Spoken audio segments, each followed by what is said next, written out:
Сәлеметсіздер ме оқырмандар? Параграф 62 сүт өнімдерінің пайдасы. Бірінші тапсырма оқылым. Мәтінді оқып, мазмұны бойынша бірнеше сұрақ дайындаңдар. Айранның пайдасы. Айран сүттен жасалатын тағам. Оның адам ағзасына пайдасы зор. Тамақтан уланған кезде айранды қолдануға болады. Айран ағзаны тазартып қана қоймай, өзінің дәрумендерімен емдеп жазады. Адамның ауруға қарсы тұру қабілетін көтереді. Айранның құрамы сүтке ұқсағанымен ұйытылған соң пайдалы дәрумендерінің саны анағұрлым арта түседі.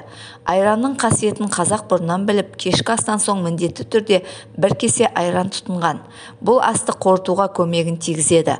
Қонаққа да кез келген тағаммен бірге айран ұсынған. Осылайша қазақтың дастарханынан айран үзілмей келеді. Ұзақ жолға да айран алып шыққан. Себебі ол шөл қандырады, әрі тойымды тамақ. Айран құрамындағы дәрумендер адам саулығын қамтамасыз ете ала ма? Ғалымдар аты жаман ауруларды да осы айран емдегенін айтады. Емдік қасиеті мол бұл сусынды жақтырмайтын адам ағзасы жоқ.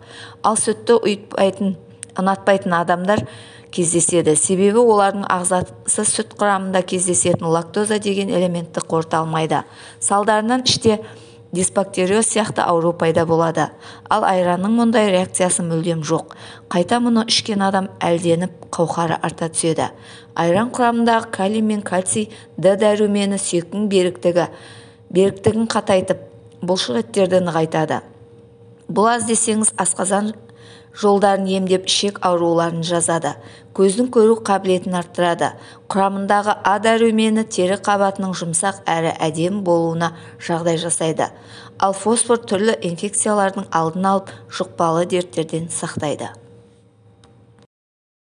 Енді мәтін мазмұны бойынша сұрақтар. Айранның адам ағзасына пайдасы қандай? Айранның қандай қасиеттері бар? Айранның құрамында қандай дәрумендер бар? Деген секілді сұрақтар құрастыруға болады. Екінші тапсырма жазылым. Мәтінді өз көзқарастарың бойынша жалғастырыңдар. Сүт ағзаның дамуын ұзақ уақыт бойы қамтамасыз ететін құнарлы табиғи азық. Адам сүтті нанмен қатар 5000 жылдан аса уақыт бойы тұтынып келеді. Академик Павлов сүтті табиғаттың өзі дайындаған тағам деп атады. Себебі сүт барлық жастағы адамдар үшін жұғымдылығы жоғары, оңай сінетін өнім.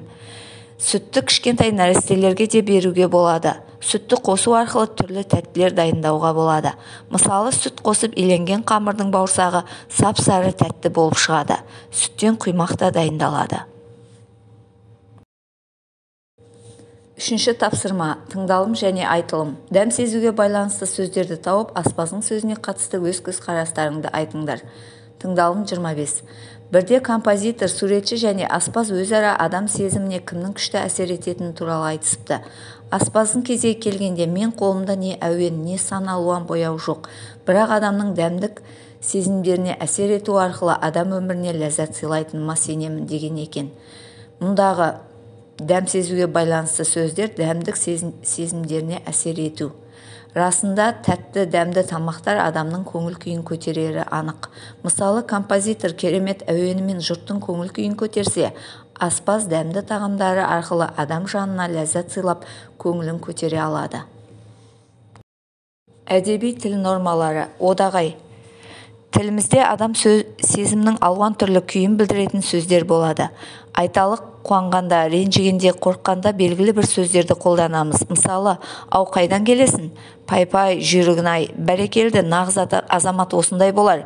Қарағым-ай, бізде қайбір ес қалды дейсің деген сөйлемдердегі ау, пай-пай, бәрекелді, деген одағайлар үйреншікті дағдыға айналғандықтан жұрттың бәріне түсінікті болып кеткен. Сөйлемде одағайлар басқа сөздермен грамматикалық байланысқа түспей оқшау айтылады. Сондықтан да одағай сөйлем мүшесі бола алмайды. Тек қосымшалар қабылдаған жағдайда ғана белгілі бір сөз табына айналып, сөйлем мүшесінің қызметін атқара алады. Мысалы, отырса-тұрса ойбайы аузынан түспейді. Бұл сөйлемде одағай заттанып бастауыш қызметін атқарып тұр. Сәлден соң досым ахілеп-ухілеп мазасыздана бастады. Мұнда етістікке айналып пысықтауыш қызметін атқарып тұр. Төртінші тапсырма. Өлең жолдарын пайдаланып өзара сұхбат құрыңдар. Қымыздың дәміне сүйсінгенде немесе ашырқанғанда қолданылатын одағайларды қатыстырыңдар. Биенің сүті сары бал, қымыздан асқан дәм бар ма? Ақтан берді жырау. Үйрілген сары алтындай сарығымыз, ауруға ем сауға қуат дәрігіміз. Елімнің баяғыдан сүйген асы, шығаршы тағы нең бар кәрігіміз. Жамбыл Жабаев. Досым, бүгін ең пайдалы сусындардың бірі қымыз туралы сөз қозғасақ қалай қарайсың? Әрине, қымыз туралы көбірек білгеніміз өзімізге жақсы. Сен қымызды ұнатасың ба? Пай-пай, қымыздың дәміне не жетсін шіркін. Қымызды ұнатпайтын жан жоқ шығар сірә. Жазда атам ауылында ішкен қымыздың дәмі таңдайымнан кетер емес. Қымыздың адам ағзасына пайдасын білесің бе? Иә, қымыз 40 түрлі ауруға ем, оның құрамында С дәрумені мол. Сондықтан қымызды ата-бабамыз сусын ретінде де, тамақ ретінде де көп қолданған.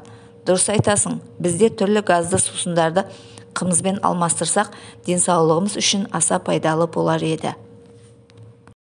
Бесінші тапсырма. Қуануға, қорқуға, ренжуге байланысты жағдаят ойластырып, одағайлардың қатысуымен диалог жазыңдар. Сәлем досым, сәлем. Егер сен армандап жүрген затты ойламаған жерден әкең туған күніңе сыйға тартса, сен не істер едің? Пақ, қандай керемет сыйлық деп қатты таңғалар едім. Менің не қалайтынымды біліп, алып берген әкеме алғысымды айтар едім. Ал енді, түнде көшеде келе жатырсың, кенеттен алдыңнан үлкен ит шығып, саған ұмтылғалы тұр. Сонда не істейсің? Қап, енді қайттым, көмектесіңдер деп айғайлайтын шығармын. Шынайы жауап бергеніңе рахмет досым. Бүгінгі сабақ сіздерге ұнаса, каналыма тіркелуді ұмытпаңыздар.